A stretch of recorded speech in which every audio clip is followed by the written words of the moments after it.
The clip is a plastic fastener used to secure the cushions to your blower. Over time, the clip can fatigue and break. Often the clip must be cut or will break off while removing it to replace a damaged cushion. Replacing the clip is a repair that you can do yourself, and I'm going to show you how. Hi, I'm Mark Socha. Do-it-yourself repairs like these are easier than you might think. From lawn machines to cordless grills, kitchen mixers, Outdoor grills. our how-to videos walk you through each repair from start to finish. So doing it yourself means never having to do it alone. Let's get started.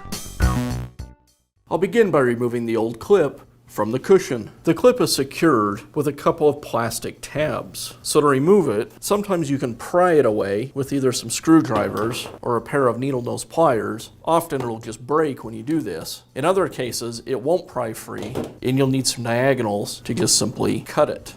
I'll start by trying to pry it free. Put the needle nose pliers behind the flange, and in this case, it popped free of the frame. If it won't come free, you can simply take the diagonals, slide them behind the flange, and cut the head off the clip.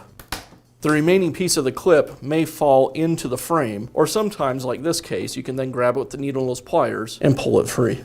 Now I can install the new clip. To install it, I just align it with the cushion and the hole in the frame, and then just snap it in place. And that's how easy it is to replace the clips on your backpack blower. Be sure to check back often for new videos and expert advice. If you found this video helpful, give us a thumbs up And leave a comment.